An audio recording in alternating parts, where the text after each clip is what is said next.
Hello students. तो आज का ये लेक्चर किसे देखना चाहिए? तो जो बच्चे क्लास 11th में उन्हें तो देखना ही चाहिए, और जो क्लास 12th में हैं और ग्रेटेस्ट इंटीजर फंक्शन को हैंडल करने में जिन्हें दिक्कत आती है वो ज़रूर देखें। तो इस वीडियो के बाद मैं एक दो वीडियोस और बनाऊंगा। तो इस वीडियो में हम क्या हैंडल करने वाले हैं तो वो देखें ज़रा। सबसे पहले तो हम समझेंगे ग्रेटेस्ट इंटीजर फंक्शन होता क्या है, फिर बिल्कुल सिंपल से क्वेश्चंस पहले देखेंगे कि बिल्कुल सिंपल से ग्रेटेस्ट इंटीजर के इक्वेशंस और इनइक्वालिटीज वाले क्वेश्चंस को हम कैसे सॉल्व करेंगे विद फील, क्योंकि यही सबसे इंपॉर्टेंट चीजें हैं जो आगे अपने को जरूरत पड़ेगी कि कैसे हम इन सब चीजों को हैंडल कर रहे हैं बिना रटे समझ करके कैसे कर रहे हैं। और फिर लास्ट में हम देखेंगे ग्रेटेस्ट इंटीजर फंक्शन का ग्राफ कैसा दिखता है, उससे फिर डोमेन और रेंज डिस्कस करेंगे साथ में। तो चलो फिर शुरू करते हैं।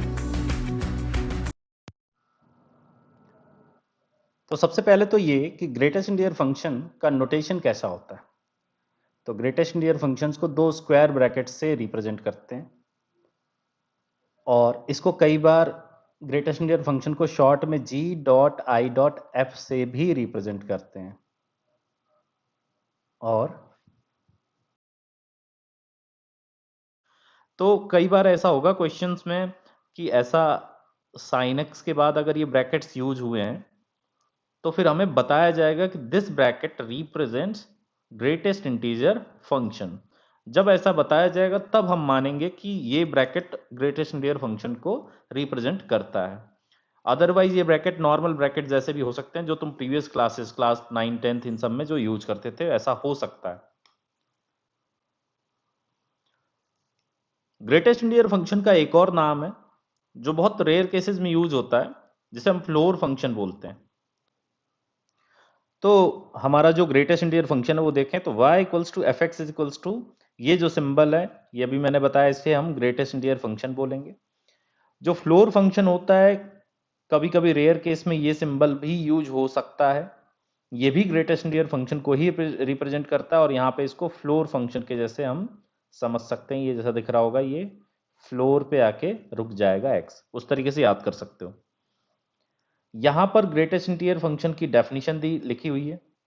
अब ये डेफिनेशन क्या है, तो ये समझने से पहले हम एक अलग एंगल से ग्रेटेस्ट इंटीजर फंक्शन को देखते हैं, फिर मैं ये डेफिनेशन भी तुम्हें एक्सप्लेन करता हूं कैसे इस ये डेफिनेशन का क्या मीनिंग है।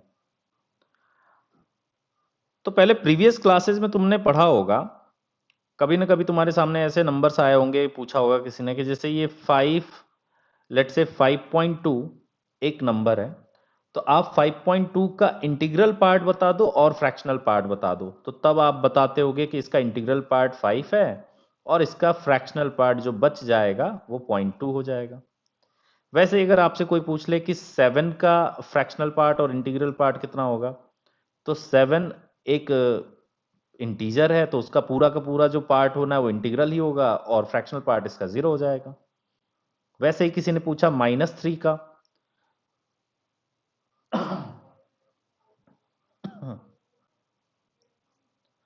तो अगेन -3 भी एक कैसा है, इंटीजर है, तो इसका पूरा का पूरा पार्ट जो होगा वो इंटीग्रल होगा और फ्रैक्शनल पार्ट 0 होगा। वैसे ही अगर मैं एक और एग्जांपल दूं 19.27, तो अगेन आप इसका फ्रैक्शनल पार्ट और इंटीग्रल पार्ट बता सकते हैं। Integral part is going to be 19 and fractional part would be 0.27। वैसे एक और एग्जांपल मैं दूं, मैं बोलूं हमारे पास एक नंबर है -5.7, तो फिर इसका इंटीग्रल पार्ट क्या होगा और फ्रैक्शनल पार्ट क्या होगा, तो आप जवाब देंगे कि ये इसका इंटीग्रल पार्ट -5 और फ्रैक्शनल पार्ट माइनस में 0.7। बस यही गलत हो जाएगा। गलत क्या होगा कि फ्रैक्शनल पार्ट नेगेटिव नहीं हो सकता। अगर नेगेटिव होता तो फिर तो हम इनको भी अलग तरीके से लिख सकते थे। मैं इस ऊपर वाले को ऐसे भी लिख सकता था 6 और फिर माइनस में 0.8। उसी तरीके से इसको लिख सकता था, मैं लिख सकता था 20 और फिर माइनस में 0.73। तो फिर तो ये इसका आंसर तुमने जो पहले दिया था तो गलत हो जाता कि जैसे 19.27 का इंटीग्रल पार्ट आपने 19 बताया और फ्रैक्शनल पार्ट 0.27, जबकि हमने दूसरे तरीके से लिखा तो 20 और माइनस में 0.73 ये आ रही वैल्यूज। तो कौन सा सही है, तो आंसर ये वाले गलत हैं, क्यों गलत है?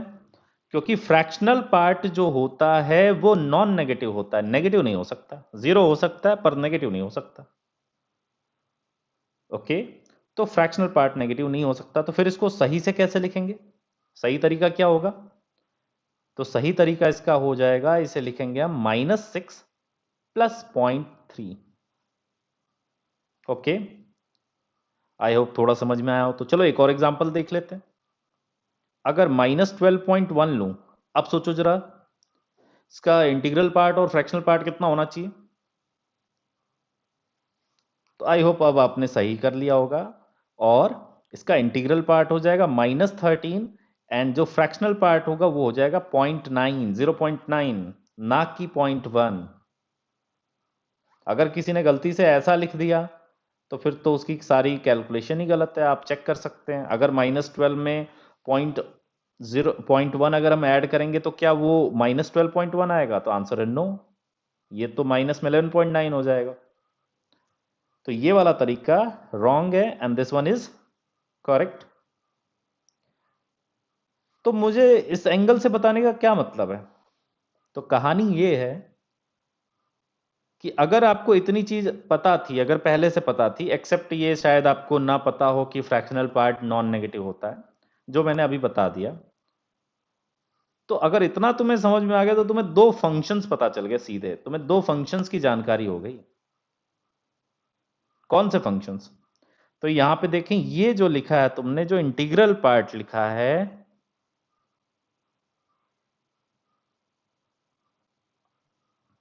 जो इंटीग्रल पार्ट आपने लिखा है वही बेसिकली क्या है? वही हमारा ग्रेटेस्ट इंटीजर फंक्शन होता है। जो इंटीग्रल पार्ट हम पहले बोलते आ रहे हैं वो अब ग्रेटेस्ट इंटीजर फंक्शन कहला रहा है, फंक्शन के फॉर्म में हम उसको पढ़ रहे हैं। और जो आप फ्रैक्शनल पार्ट कहते थे, अब उसे हम किस फॉर्म में पढ़ेंगे? Fractional part function. तो हमने ये देखा कि हम किसी भी नंबर को, किसी भी नंबर जैसे लेट से 7 था, तो उसको हमने उसके इंटीग्रल पार्ट प्लस उसके फ्रैक्शनल पार्ट से लिखा। तो इसका ये मतलब हो गया कि कोई भी अगर नंबर x है तो उसे हम कैसे लिख सकते हैं? उसका integral part greatest integer of x होता है, ये सिंबल अभी मैंने बताया। और फिर फ्रैक्शनल पार्ट का भी सिंबल अभी जान लो, ऐसा होता है फ्रैक्शनल पार्ट ऑफ x का सिंबल।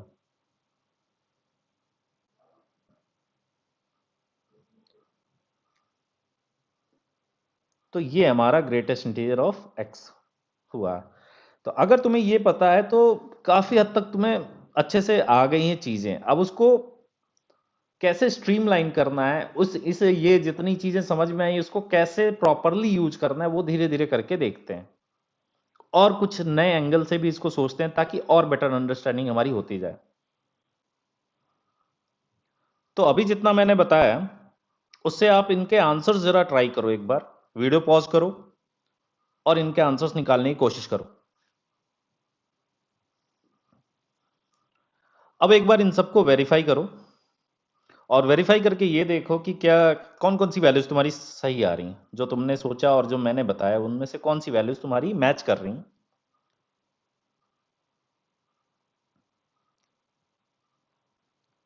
तो मैक्सिमम लोगों से तो सारे सही हो रहे होंगे, शायद एक दो लोगों ने वो नेगेटिव वालों में कुछ गड़बड़ करा हो, और उसमें भी इसमें तो गड़बड़ नहीं करा होगा। नेगेटिव ऑफ -7, नेगेटिव ऑफ -11, इनमें गड़बड़ नहीं कर सकते आप, क्योंकि वो तो खुद ही इंटीजर है। इंटीजर है तो फिर तो टेंशन लेने की जरूरत ही नहीं है, इंटीजर ही आंसर आएगा। गलत कहाँ कर सकते हैं? जैसे इसका कुछ लोगों ने आंसर -4 सोचा होगा, तो आप दिमाग में वैसे सोचो ना कि अगर -4.5 है तो उसको मैं कैसे लिखूंगा? अगर -4 लिखूंगा तो फिर माइनस में 0.5 लिखना पड़ेगा, which is not allowed. Fractional part can not be negative. So what should we do? We should write it like this, -5 plus 0.5. That means -5 is going to be the greatest integer of -4.5. Is it clear? आ गया होगा समझ में। तो similar way में ये सारे तुमने कर लिए होंगे। हो सकता है कि फिर भी ये -पाई वाले कुछ लोग गलत कर रहे हो। तो आप सोचो -पाई कितना होगा? तो पाई जो होता है वो 3.14 समथिंग के अप्रॉक्स होता है, एग्जैक्टली वैसा नहीं होता, बट अगर माइनस मल्टीप्लाई कर दिया तो -3.14 समथिंग समथिंग समथिंग, तो इसका हमसे कोई पूछ रहा है कि ग्रेटेस्ट इंटीजर बताओ, तो मैं इसको कैसे लिखूंगा? तो इसको लिख सकते हैं -4 और प्लस समथिंग समथिंग समथिंग कुछ करके, ये आएगा इसका फ्रैक्शनल पार्ट।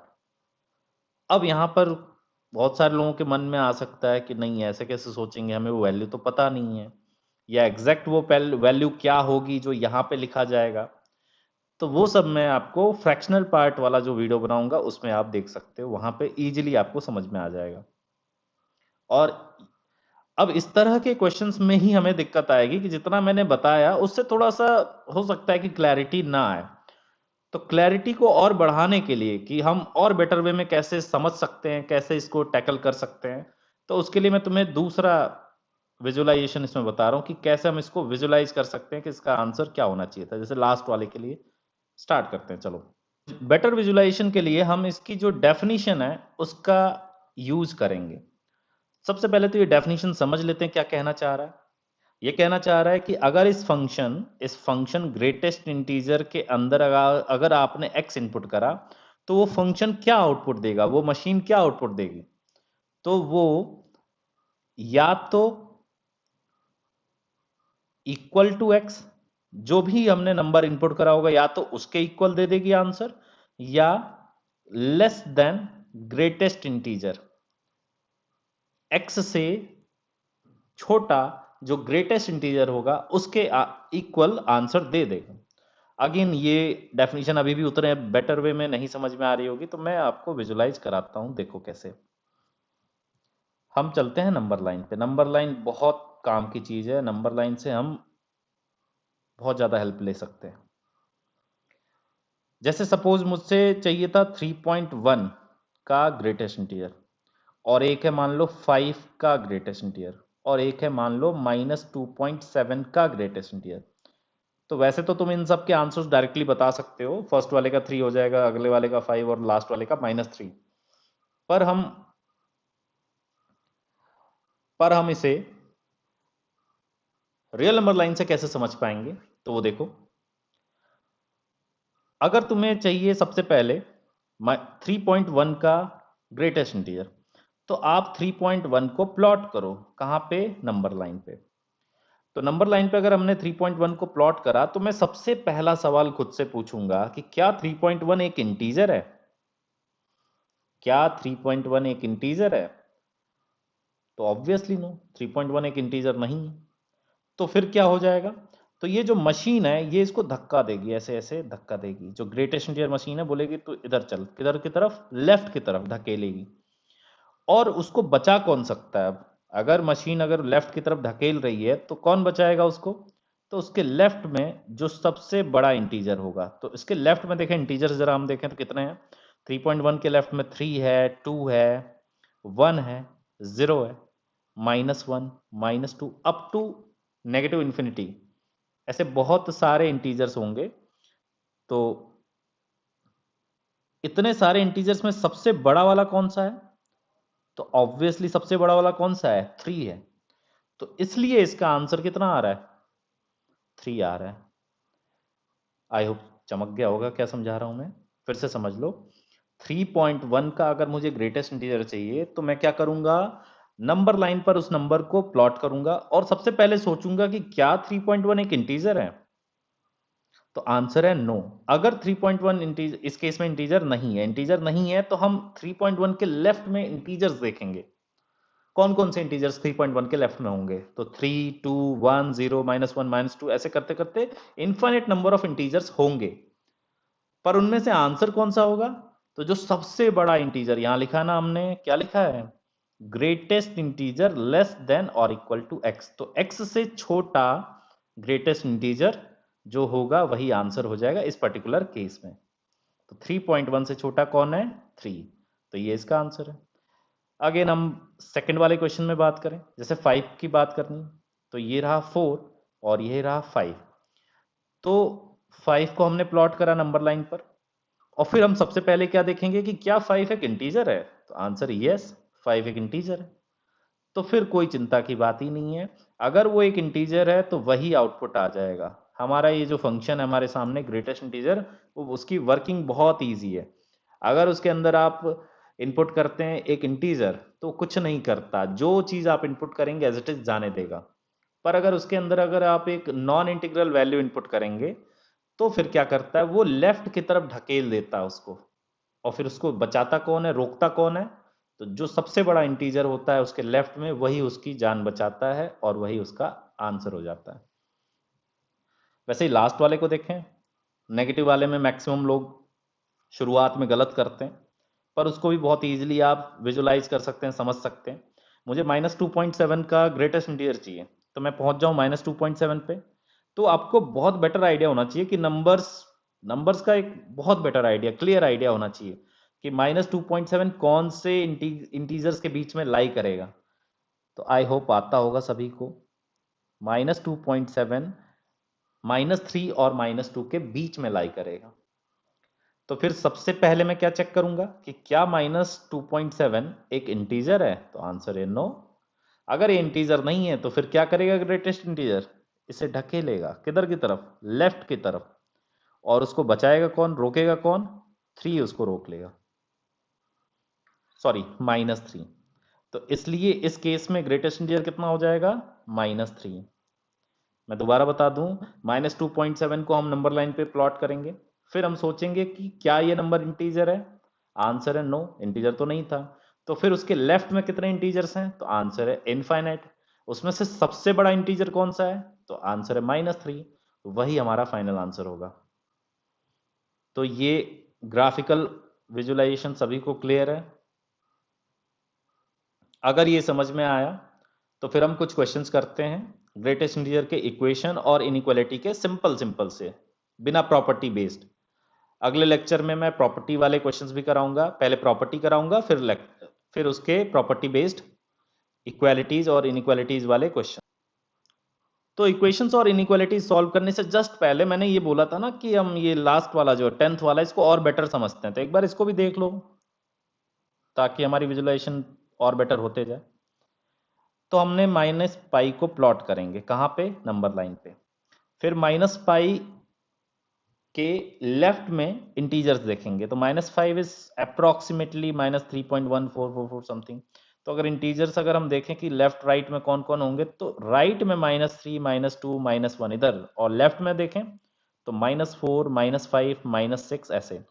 तो मैंने क्या बताया था कि अगर मुझे उस नंबर का ग्रेटेस्ट इंटीजर चाहिए तो मैं सबसे पहले सोचूंगा कि क्या ये नंबर एक इंटीजर है, -पाई एक इंटीजर है, तो आंसर है नो, -पाई एक इंटीजर नहीं है। तो फिर हमारा ग्रेटेस्ट इंटीजर, जो ग्रेटेस्ट इंटीजर मशीन है वो क्या करती है, उसको ढकेल देती है किधर की तरफ में, लेफ्ट की डायरेक्शन में। और उसको रोकता कौन है, बचाता कौन है, तो उसके जस्ट लेफ्ट में जो सबसे बड़ा इंटीजर होता है वही उसको बचा लेता है। तो उसके लेफ्ट में कितने इंटीजर्स हैं, इनफाइनाइट, -4 -5 -6 -7 ऐसे करते करते up to infinite number of integers होंगे उसके लेफ्ट में। लेकिन उनमें से सबसे बड़ा कौन है, तो आंसर है -4। सबसे बड़ा इंटीजर लेफ्ट में -4 है, वही इसका आंसर हो जाएगा। काफी क्लियर हो गया होगा मेरे हिसाब से। अगर फिर भी कोई डाउट होगा कमेंट में लिख देना। तो अब स्टार्ट करते हैं कुछ इक्वेशंस और इनइक्वालिटीज को सॉल्व करने के। तो इक्वेशंस और इनइक्वालिटीज से जस्ट पहले अगर मैं तुमसे पूछूं, मुझे जस्ट पहले एक छोटी सी जानकारी आपसे चाहिए कि इस ग्रेटेस्ट इंटीजर में कुछ भी इनपुट करूं तो ये आउटपुट दे क्या रहा है आखिर। जो आउटपुट में नंबर्स आ रहे हैं वो कैसे दिख रहे हैं, मैं आपको ऊपर एक बार सारे एग्जांपल्स दिखा दूं। ये 10 के 10 एग्जांपल्स में आप आंसर्स को एक बार देखो, आंसर्स आए क्या हैं, 3 7 -11 12 -5 -7 -12 -2 3 -4, ये सब कौन से नंबर्स हैं? क्या ये नंबर्स कोई फेमस टाइप के नंबर्स हैं? क्या कहीं भी हमारे आंसर में 3.2 7.5 इस तरह का कोई भी आंसर आया है क्या? हमने इनपुट तो बहुत डिफरेंट वेराइटीज के नंबर्स इनपुट करे थे, बट आउटपुट कैसा आ रहा है? तो आउटपुट को अगर तुम ऑब्जर्व करोगे तो तुम क्या पाओगे कि सारे के सारे आउटपुट्स इंटीजर्स हैं, सारे के सारे आउटपुट्स इंटीजर्स हैं। तो ये बहुत इंपॉर्टेंट चीज है कि ग्रेटेस्ट इंटीजर ऑफ एक्स, या इसके अंदर कुछ भी पुट कर लो, ग्रेटेस्ट इंटीजर कुछ भी पुट कर लो, output is going to be integer only. Answer जो आएगा वो हमेशा इंटीजर आएगा। ये बात अगर तुम्हें अच्छे से समझ में आ गई तो फिर हम इक्वेशंस और इनइक्वालिटीज के वैरायटी ऑफ क्वेश्चंस देखते हैं। चलो स्टार्ट करते हैं। लेट्स से फर्स्ट क्वेश्चन है greatest integer of x is equals to 3.5। तो ये क्वेश्चन पे अगर आप ध्यान दो तो ये कह रहा है कि वो नंबर्स ढूंढ के लाओ। सॉल्व फॉर x का मतलब है कि सारे x की वैल्यूज ढूंढ के लानी होती है जो गिवन इक्वेशन को सेटिस्फाई करे। तो वो नंबर्स x ढूंढ करके लाओ जो हम ग्रेटेस्ट इंटीजर के अंदर इनपुट करें तो आउटपुट कैसा आ जाए 3.5। तो मैंने अभी बहुत अच्छे से आपको बताया कि ग्रेटेस्ट इंटीजर के अंदर जो मन करे वो इनपुट कर लो, पर आउटपुट तो हमेशा इंटीजर आएगा ना।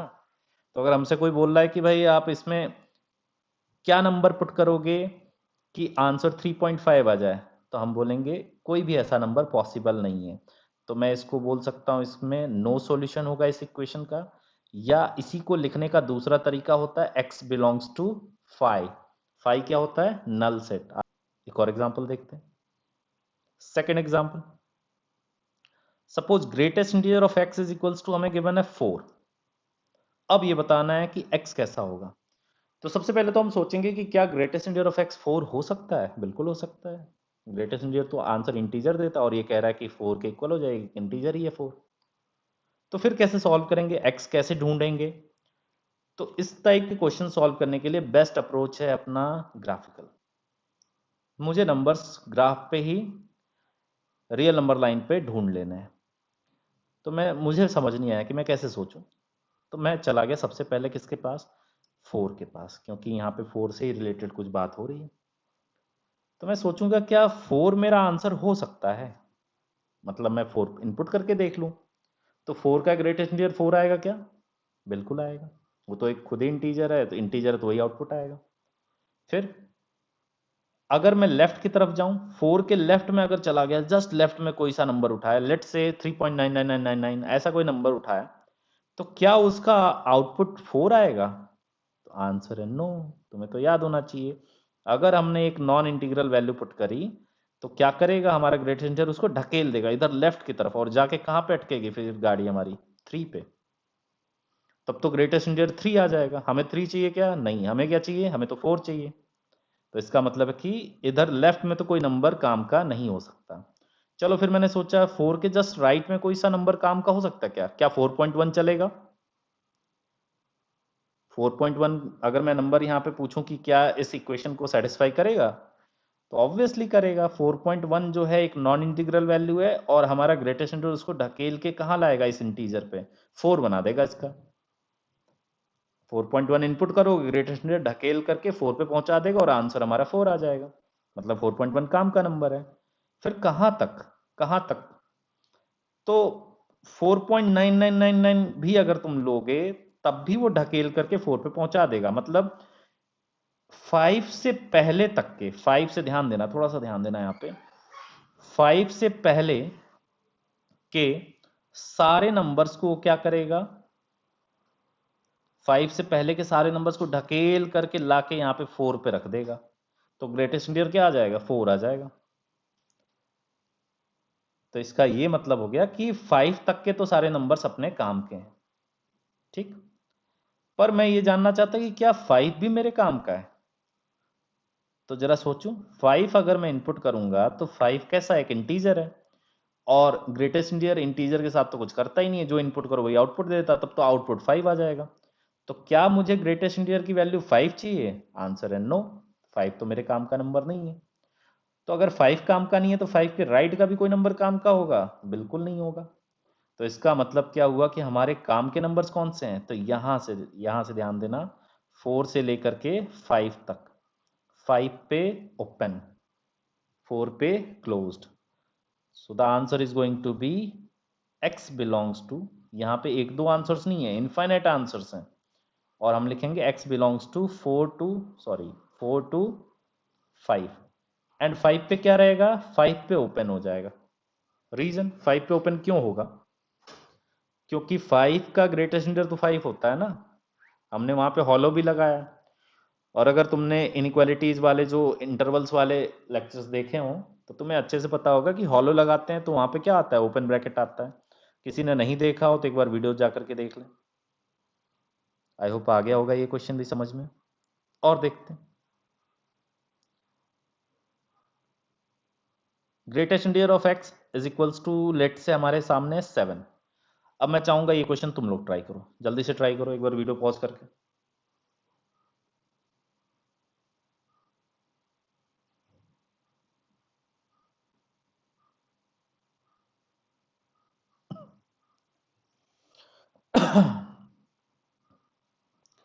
क्या ये आंसर आ रहा है सभी का? 7 to 8, 7 पे क्लोज्ड, 8 पे ओपन आ रहा है तो अच्छी बात है, अदरवाइज फिर भी मैं एक्सप्लेन कर देता हूँ एक बार जल्दी से। मुझे चाहिए ग्रेटेस्ट इंटीजर 7, तो मैं पहुंच गया कहाँ पे, 7 पे। तो क्या 7 मेरे काम का नंबर है? बिल्कुल है, 7 का ग्रेटेस्ट इंटीजर तो 7 ही होगा। फिर 7 के लेफ्ट का कोई नंबर काम क्या है? नहीं भाई, 7 के लेफ्ट का कोई भी नंबर होगा तो ग्रेटेस्ट इंटीजर ढकेल के उसको 6 पे पहुंचा देगा। हमें नहीं चाहिए, हमें क्या चाहिए, हमें 7 चाहिए। हमें ग्रेटेस्ट इंटीजर की वैल्यू 7 चाहिए, 6 नहीं चाहिए। फिर इधर राइट में देखें तो 8 के पहले तक के सारे नंबर्स, 8 के पहले तक के सारे नंबर्स तो ये क्या करेगा, ऐसे ढकेल करके यहाँ पहुंचा देता है, यहाँ पाइल अप कर देता है 7 पे। तो वो तो सारे नंबर्स अपने काम के हैं। और अगर 8 की बात करूं तो 8 नहीं है काम का। क्यों? 8 इनपुट करने पे तो 8 ही आउटपुट आता। हमें नहीं चाहिए था 8 आउटपुट, हमें कितना चाहिए, 7 चाहिए था। तो इसलिए क्या हो जाएगा, 7 to 8 एंड 8 पे क्या हो जाना है, ओपन। ओके, और देखते हैं नेक्स्ट क्वेश्चन।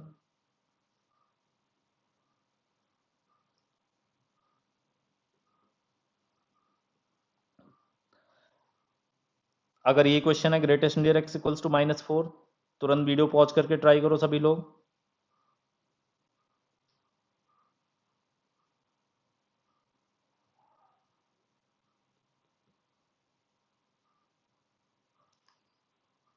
यही आ रहा है, आना भी चाहिए,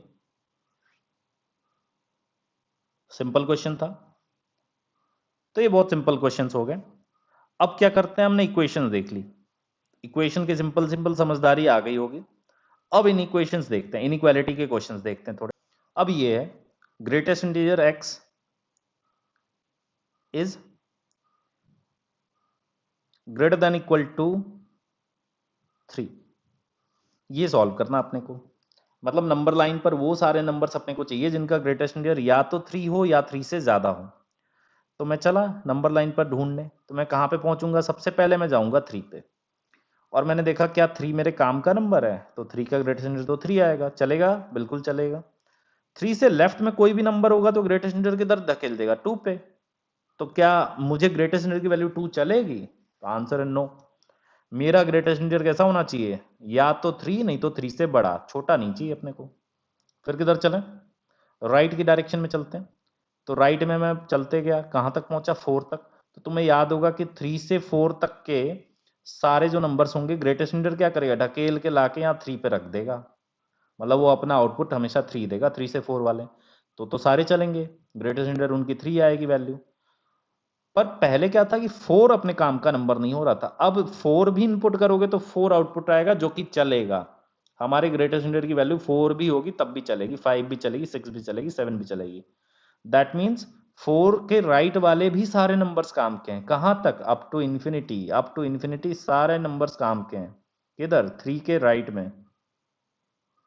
तो इसका क्या मतलब हो गया, इसका ये मतलब हो गया कि x बिलोंग्स टू हो जाएगा हमारा 3 टू इन्फिनिटी। 3 पे क्या आना होगा, क्लोज्ड।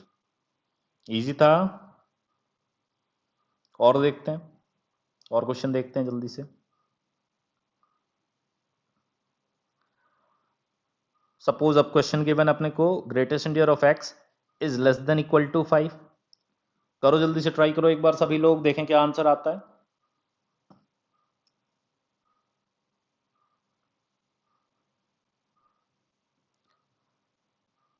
तो ये आंसर लिखा होगा मैक्सिमम ने, -∞ टू 5, जो कि गलत है। कुछ हो सकता है सही लोगों ने आंसर लिखा हो -∞ टू 6। सही आंसर -∞ टू 6 होगा। -∞ to 5 क्लोज्ड, गलत आंसर। क्यों गलत आंसर है, चेक कर लेते हैं जल्दी से। अब यहां पर दिक्कत ये हो गई ना कि जिन लोगों ने मैंने जो मेथड बताया वो फॉलो नहीं करा, डायरेक्ट कुछ लोगों ने सोचा ये तो बहुत इजी चीज है, मैं तो ऐसे हवा में कर दूंगा, तो बस वहीं गड़बड़ हो गई।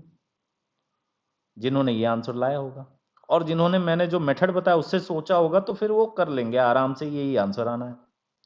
तो देखो कैसे, मुझे ये बोला गया कि ग्रेटेस्ट इंटीजर की वैल्यू 5 या 5 से छोटी होनी चाहिए, तो मैंने क्या करा भाई, नंबर 5 पे पहुंच गया। तो मैंने देखा कि 5 मेरे काम का नंबर क्या है, तो बिल्कुल है 5 का ग्रेटेस्ट इंटीजर कैसा होगा 5। फिर 5 के लेफ्ट में कोई भी नंबर होगा तो ग्रेटेस्ट इंटीजर उसको बटोर के कहाँ पहुंचा देगा, 4 पे पहुंचा देगा। तो क्या ग्रेटेस्ट इंटीजर की वैल्यू 4 आएगी, चलेगी, बिल्कुल चलेगी। मुझे तो 5 या 5 से छोटा कुछ भी नंबर चलेगा, तो 4 भी चलेगा।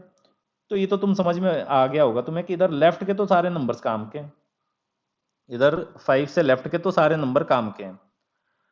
पर क्या इतना ही सही है, तो मैंने अभी तक जितने भी एग्जाम्पल्स थे सब में दोनों तरफ बताया था, सोचना था आपको, उस नंबर जिस भी नंबर पे हम जा रहे थे उसके लेफ्ट राइट दोनों तरफ देखना है आपको। क्यों, क्योंकि ये फंक्शन ही ऐसा है, यहाँ पे गलत होने के चांसेस ज्यादा हो जाते हैं। तो आप क्या करोगे, 5 के राइट का भी नंबर देखोगे, तो 5 के राइट में 6 तक के, सोचो 5 से 6 तक के हर एक नंबर को क्या करेगा ग्रेटेस्ट इंटीजर, लाके 5 पे रख देगा। तो 5 से 6 के सारे नंबर्स का ग्रेटेस्ट इंटीजर 5 आएगा, तो हमें चलेगा कि नहीं चलेगा, बिल्कुल चलेगा। हमारे ग्रेटेस्ट इंटीजर की वैल्यू 5 आएगी, चलेगा, 5 से बड़ा नहीं आना चाहिए। तो 5 से 6 तक के सारे नंबर्स काम के हैं। पर अगर मैं 6 की बात करूं, एग्जैक्टली 6 हो सकता है राइट में और भी नंबर्स काम के हो, तो चेक करने के लिए मैंने 6 सोचा, तो क्या 6 पुट करूंगा तो 6 नहीं आ जाएगा, और अगर 6 आ जाएगा तो 5 से बड़ा हो जाएगा। हमें नहीं चाहिए था, हमें तो 5 से छोटा या इक्वल चाहिए था। दैट मीन्स 6 हमारे काम का नंबर नहीं है। और अगर 6 काम का नंबर नहीं है तो राइट का भी तो कोई नंबर काम का नहीं होगा 6 के। तो हमें क्या करना पड़ेगा, 6 पे open bracket, so the answer is going to be -∞ to 6, और 6 पे क्या होना चाहिए, ओपन ब्रैकेट। तो जिन्होंने भी -∞ टू 5 लिखा था वो अपनी आदत सुधारें। ये चैप्टर इजी तो है, लेकिन इतना भी इजी नहीं है कि आप कुछ भी करते जाएंगे आंसर आते जाएगा। तो आपको ये जो मेथड्स मैंने बताए हैं, जिस तरीके से सोचना है उससे चलोगे तो पूरे 12th तक कहीं भी ग्रेटेस्ट इंटीजर आएगा तो कोई दिक्कत की बात नहीं रहेगी, सिस्टमैटिक वे में सोचोगे तो। और क्वेश्चन देखते हैं, एक क्वेश्चन और कर लेते हैं।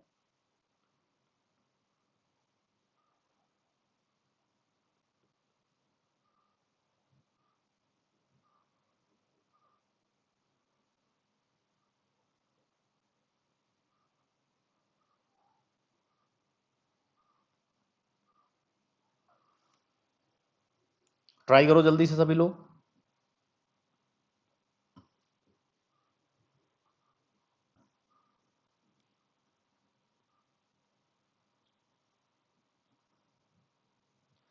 तो इसका आंसर क्या आना चाहिए, तो इसका आंसर तो x बिलोंग्स टू 5 आना चाहिए। क्यों आना चाहिए, क्योंकि हमने पढ़ा था कि ग्रेटेस्ट इंटीजर की वैल्यू तो कभी फ्रैक्शनल वैल्यू के इक्वल तो हो नहीं सकती। आंसर तो हमेशा कैसा आएगा, इंटीजर आना चाहिए। ये तो कह रहा है कि 4.7 से बड़ा हो जाए ऐसा, तो इसका मतलब है कि कोई वैल्यू सेटिस्फाई नहीं करनी चाहिए, ऐसा ही होना चाहिए ना। तो मुझे पता है बहुतों ने ऐसा ही सोचा होगा, ऐसा ही सोचते आ रहे हैं। मैक्सिमम टाइम पे बच्चे क्या होता है कि कोई चीज बताई जाती है तो वो रटने की कोशिश करते हैं, तुरंत रटने की कोशिश करते हैं, आंसर गलत है। अगर किसी ने x बिलोंग्स टू 5 लिखा, आंसर गलत है। द रीजन ये है, हमसे ये थोड़े ना बोला गया कि ग्रेटेस्ट इंटीजर की वैल्यू 4.7 हो जाए। हमसे ये बोला गया कि ग्रेटेस्ट इंटीजर की वैल्यू या तो 4.7 हो जाए या 4.7 से बड़ी हो जाए। तो हम बोल देंगे उसको कि भाई 4.7 तो नहीं हो पाएगी, लेकिन 4.7 से बड़ी हम ला पाएंगे, पॉसिबल है।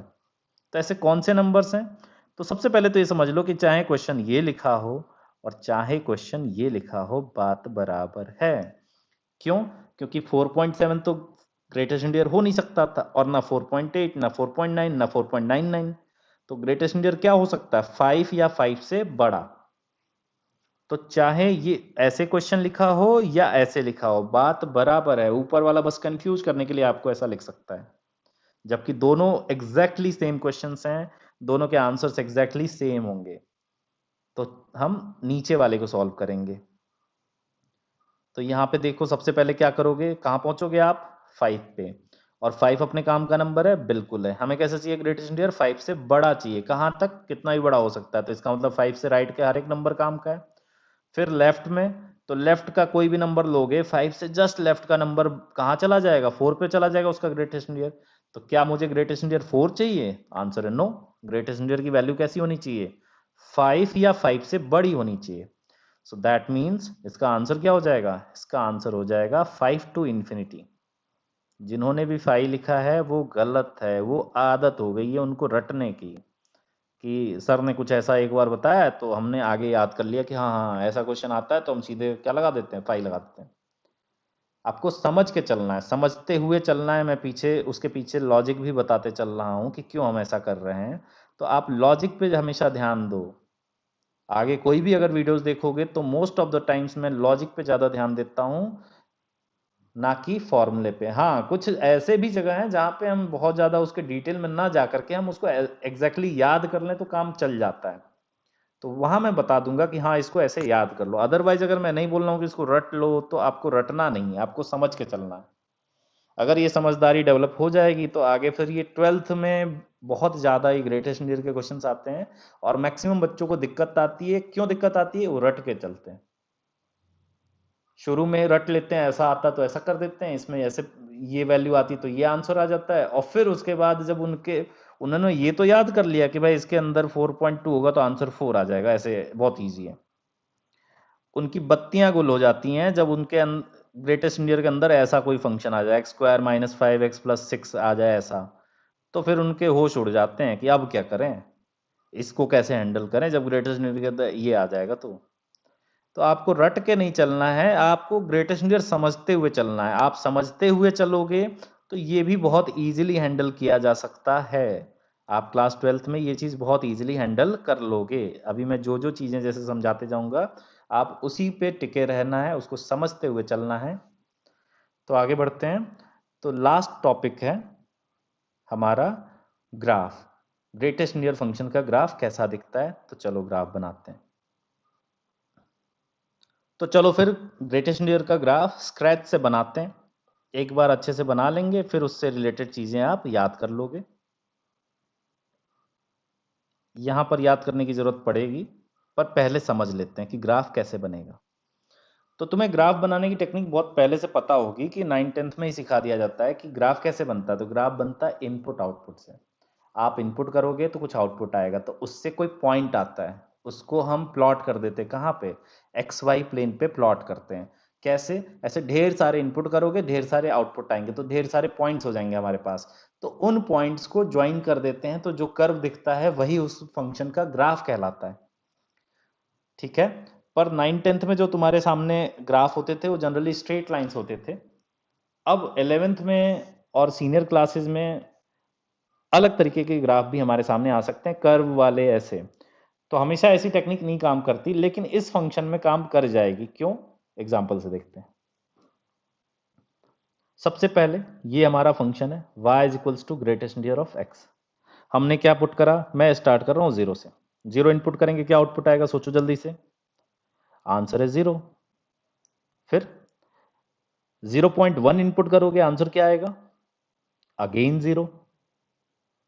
0.9 इनपुट करोगे, आंसर कितना आएगा, अगेन 0। 0.999999 पुट करोगे तो कितना आंसर आएगा, अगेन 0। तो तुमने ये देखा कि यार 0 से लेके 0.9999 तक हम पुट करते जा रहे हैं तो 0 ही आ रहा है। ये वैल्यू ध्यान से देखो, यहां से यहां तक 0 आ रहा है। फिर मैंने बोला जैसे ही 1 पुट करो, 1 पुट करो जरा, तो 1 पुट करते ही तुम्हारा आउटपुट कितना आ रहा है, 1 आ रहा है। तो कुछ तो नया हो गया। क्या हो गया नया, कि जैसे ही तुमने 1 पुट करा, 1, तुम्हारा ग्राफ कहां पहुंच जाएगा, 1 वाली हाइट पर पहुंच जाएगा, यहां पहुंच गया। अब 1.1 पुट करो तो भी 1.1 पे भी 1 आएगा आंसर। 1.7 पुट करो 1 ही आएगा। 1.9999 पुट करो 1 ही आएगा। तो ये ऐसे ही चलते जाएगा, कहां तक, 2 तक। पर जैसे ही आप क्या पुट करोगे, 2 पुट करोगे, फिर क्या हो जाएगा, ग्राफ जंप कर जाएगा। अब कहां पहुंच जाएगा, 2 वाली हाइट पर, और फिर ऐसे ही चलते जाएगा। इसी तरीके से अगर मैं -1 की बात करूं एग्जैक्टली, तो -1 तो एक इंटीजर है, तो जितना पुट करोगे उतना ही आउटपुट आएगा, कितना, -1। फिर माइनस में 0.5 पुट करूं तो कितना आएगा, अगेन -1। माइनस में 0.00001 पुट करूं तो कितना आएगा, तो आंसर अगेन -1। और एग्जैक्टली 0 पे क्या हो जाएगा, एग्जैक्टली 0 पे आउटपुट 0 आ जाएगा, यहां से जंप कर जाएगा। या ध्यान से देखो, यहां से जंप करके उधर पहुंच गया। तो आपको ये ध्यान देना है कि इसका जो ग्राफ बनता है वो किस तरीके का ग्राफ है। इसको एक और नाम से भी जाना जाता है, स्टेप अप फंक्शन, जो आप देख सकते हैं कि इसे स्टेप्स बने हुए हैं और ऊपर की तरफ जा रहा है। इसको स्टेप अप फंक्शन भी बोलते हैं। तो ये रहा इसका ग्राफ, किसका graph, greatest integer of x का ग्राफ। तो इस ग्राफ में आपको ये ध्यान देना है कि ग्राफ ब्रेक हो जा रहा है। कहां कहां पे ब्रेक हो जा रहा है, हमेशा इंटीजर पर। ऐसे सीधे सीधे जा रहा था, कहां पे, या 0 से 1 में ऐसे जा रहा था, और फिर 1 पे ब्रेक हो गया, कहां पहुंच गया, ऊपर चला गया। फिर 1 से 2 में ऐसे सीधे सीधे जा रहा था 1 वाली हाइट पे, और फिर 2 पे जाके फिर जंप कर गया, कहां पहुंच गया, 2 वाली हाइट पे। तो हमारा जो ग्रेटेस्ट इंटीजर फंक्शन है उसका एक और नाम मैंने क्या बताया, स्टेप अप फंक्शन। ग्राफ याद करने में इजी है, स्टेप अप फंक्शन। ग्राफ बना कैसे वो समझ में आ गया। बाकी याद करना मैंने इसलिए बोल रहा हूं क्योंकि ये अब जब भी ग्रेटेस्ट इंटीजर से रिलेटेड कुछ कई तरह की डिस्कशंस हो जहां पे ग्राफ की जरूरत पड़े, तो आपके माइंड में सीधे वो आपको विजुलाइज होने लगेगा, बिना कॉपी पे प्लॉट करे आप वो चीज विजुलाइज कर पाओ। आगे कॉन्टिन्यूटी, डिफरेंशियबिलिटी, बहुत सारी चीजें हम 12th में डिस्कस करेंगे, ऐसे अलग अलग फंक्शंस इनपुट करके। तो उस टाइम पे आप बार बार ग्राफ नहीं बनाओगे, आपको याद होना चाहिए, उस टाइम पे याद होना चाहिए, ताकि आप डायरेक्टली उसको विजुलाइज कर पाओ, और फिर वहां से आप जो भी टेक्निकल इश्यूज उसमें होंगे वो हम देख पाएंगे। तो अगर तुमने ग्राफ देख लिया तो यहां पर मैं 2 चीजें आपसे पूछ सकता हूं, क्या, डोमेन और रेंज। हमारे ग्रेटेस्ट इंटीजर फंक्शन का डोमेन और रेंज क्या होगा। तो डोमेन जरा देखें। डोमेन का मतलब होता है कि set of all allowable inputs, मतलब हम क्या क्या इनपुट कर सकते हैं। तो इस ग्रेटेस्ट इंटीजर ऑफ एक्स में देखोगे तो तुम कुछ भी इनपुट कर सकते हो, कोई भी रियल नंबर तुम इनपुट कर सकते हो। तो इसका डोमेन क्या हो गया, ऑल रियल। और आप ग्राफ से भी देख सकते हो कि ये ग्राफ लेफ्ट से राइट, -इन्फिनिटी से इन्फिनिटी पे आप जाओगे तो पूरी नंबर लाइन को कवर कर रहा है। पूरी नंबर लाइन पे कहीं ना कहीं ग्राफ उपलब्ध है, ऊपर नीचे कहीं ना कहीं ग्राफ है हमारे पास। तो डोमेन क्या हो जाएगा, ऑल रियल। और रेंज की बात करें तो रेंज ध्यान देने वाली ये चीज है कि रेंज क्या होता है, set of all resulting outputs. जितने भी आउटपुट्स आ रहे हैं उन सबका सेट बना दिया। तो मैंने जैसे ज्यादा नहीं समझ में आया तो यहाँ पे देखो, जैसे पहला एक आउटपुट यहाँ से यहाँ तक -2 आ रहा है, फिर कौन आ रहा है -2 के बाद -1, फिर कौन आ रहा है आउटपुट 0, फिर कौन आ रहा है आउटपुट 1, फिर 2, ऐसे चलते जा रहा है। तो ये मैंने देखा कि 0 से 1 के बीच में कुछ और आउटपुट नहीं आ सकता। मतलब तुम कुछ भी इनपुट करो 0.7 नहीं आएगा, 0.9 नहीं आएगा, तो क्या आएगा, इंटीजर आएंगे हमेशा। आउटपुट्स हमेशा कैसे आएंगे, इंटीजर्स आएंगे। तो अगर आउटपुट्स हमेशा इंटीजर्स आएंगे तो ये जो सेट बनेगा वो कौन सा सेट हो जाएगा, तो सेट ऑफ ऑल इंटीजर्स। इसको हम Z या कैपिटल I से डिनोट करते हैं, कैपिटल Z या कैपिटल I से रेंज इसका होगा। तो आई होप काफ़ी चीज़ें तुम्हें क्लियर हो गई होंगी। अब हम अगले वीडियो में इनकी प्रॉपर्टीज़ और फिर कुछ अच्छे क्वेश्चंस, अच्छे तगड़े क्वेश्चंस देखेंगे ग्रेटेस्ट इंटीजर पे बेस्ड 11th लेवल के, क्योंकि बहुत जो अच्छे क्वेश्चंस बनते हैं वो केवल ग्रेटेस्ट इंटीजर के नहीं बनते, वो उसमें फिर अलग अलग फंक्शंस इन्वॉल्व कर लिए जाते हैं जो कि क्लास 12th में है। पर फिर भी क्लास 11th में भी काफ़ी अच्छे क्वेश्चंस बनेंगे जो प्रॉपर्टी बेस्ड और इनइक्वालिटीज़ और इक्वेशंस वाले होंगे। तो अगले लेक्चर में हम प्रॉपर्टीज़ और साथ में वैरायटी ऑफ क्वेश्चंस देखेंगे। ओके बच्चों, कोई डाउट होगा तो कमेंट कर देना, अगले लेक्चर में मिलते हैं।